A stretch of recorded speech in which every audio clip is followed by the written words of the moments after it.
Պարոն Աղաջանյան, Թալինի Սուրբ եկեղեցում առաջին անգամ եք մասնակցում։ Պարոն Աղաջանյան, այսօր նաև եռաբլուրում է պատարագ մատուցվել եւ իմ գործընկերներից նշեցին, որ պաշտոնյաներից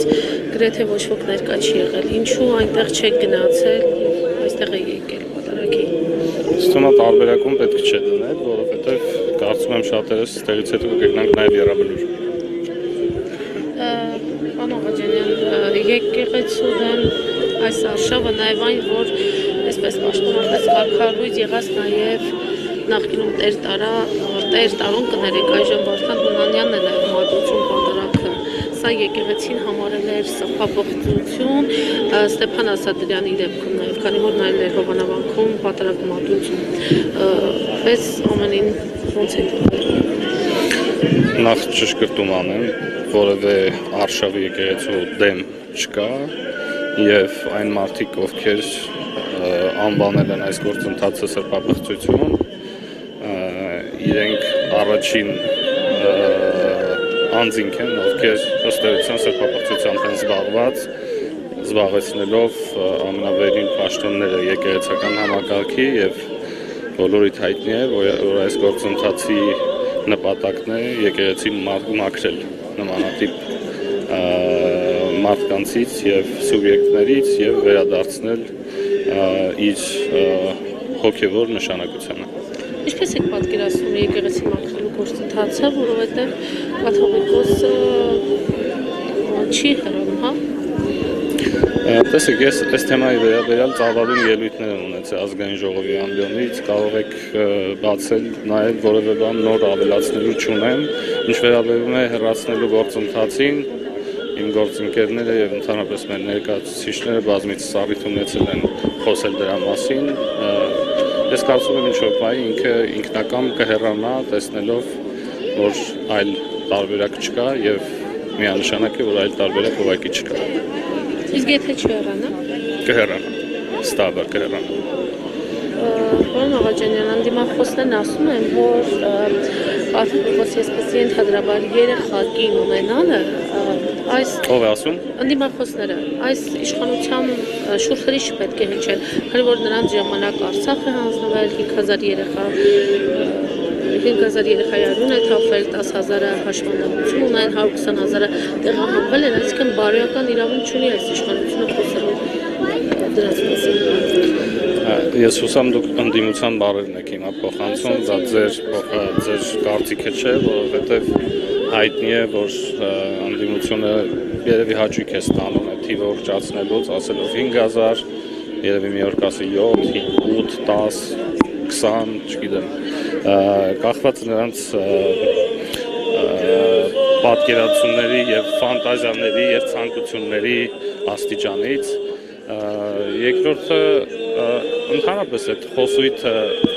Արցախ հանձնելու մասին առաջի օրվանից ինձ համար որպես մարդ, ով շատ մտերիմ մարդկանց է գործել պատերազմում, ուղղակի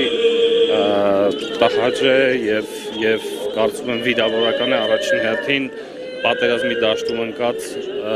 զինծառայողների, ընտանիքների եւ հարազատների համար, որովհետեւ Արցախ հանձնել ինչ է նշանակում։ Այսինքն մարդիկ հազարներով գնացել զոհվել են, իրենց կյանքը դրել են պատերազմի ընթացքում ու ձևակերպումը այն է, որ հանձնվել է, այսինքն սա ուզում եմ հասկանամ այդ մարդիկ, ովքեր տենց են որակում այդ գործընթացը, այսինքն հանձնել են, տրվել կամ հանձնվել է, այսինքն մարդիկ պատերազմի, իսկ դուք ինչպես եք բնորոշում, երբ որ պատերազմ է տեղի ունեցում եւ պարտվել է եւ հետեւաբար տրվել կամ հանձնվել է, ասում են մարդիկ հերոսաբար հազարներով զոհվել են։ Միթե այդ խոսույթը վիրավորական չի այդ մարդկանց, այդ նահատակների եւ իրենց հարազատների համար, երբեւե այդ մարդիկ մտածել են դրա մասին,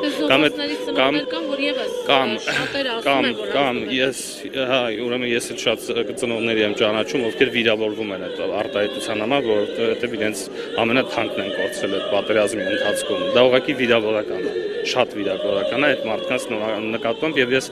ընդհանրապես խորհուրդ եմ տալիս եւ խորհրդում եմ այդ թվում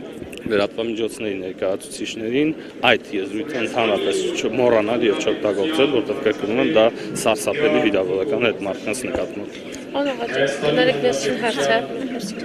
Խոնաղաջանյան, Հովանավանքում տեղ ունեցող նախորդ երկու պատերազմներին, որին Նիկոլ Փաշինյանն էր մասնակցում, նաև պաշտոնյաներ, այսպես դրվում եմ նկարված նկարներից տեսանելի էր, որ քիչ մարդիկ են մասնակցում, այսինքն սա այն մասնակցիվը չէ, որը մենք տեսել ենք 2018-ին, նաև այլ հավաքների, հիմա էլ քիչ են մարդիկ, եթե բացառությամբ հանենք ածար, ՊՊԾ աշխատողներ, ոստիկանություն, պաշտոնյաներ, հիասթափվել են մարդիկ այս իշխանությունից, ձեր իշխանությունից։ Նախ 2018 թվականի գործընթացի հետ սա պետք չէ համեմատել, սա իր էությամբ եւ բնույթով ամբողջովին այլ գործընթաց է եւ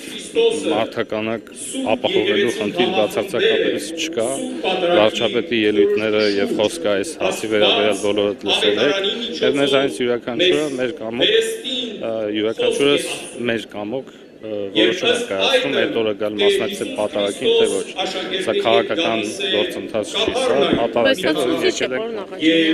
ինչի ցուցիչ է, ես ասում եմ նման նպատակ չկա։ Փաշինյանի հետ են, թե ոչ, որտեղ այստեղ զրուցում են քաղաքացիների հետ, ովքեր տեսել եք երբևէ, հա, բայց այդ մարդկանց որոշումն է, անձնական որոշումն է մասնակցել կամ չմասնակցել պատարագին, սա քաղաքական հավաք չի, սա հանրահավաք չի եւ հետեւաբար համեմատությունները անտեղի են եւ բացարձակապես կապ չունեն մեկը մյուսի հետ։ Մարդկանց սակավաթիվ լինելը դե ես ասեցի, դուք երբևէ այս ընթացքում վարչապետից ոչ եք լսել, որպեսզի որը ըստ որի հրավիրվում են մարդիկ պատարագի մասնակցելու որպես քաղաքական գործընթաց, ոչ եք լսել, որ հետևաբար ինչից եք որոշել, որ վարչապետի շուրջ հիասթափություն կա ընդհանրապես, էլի եմ ասում,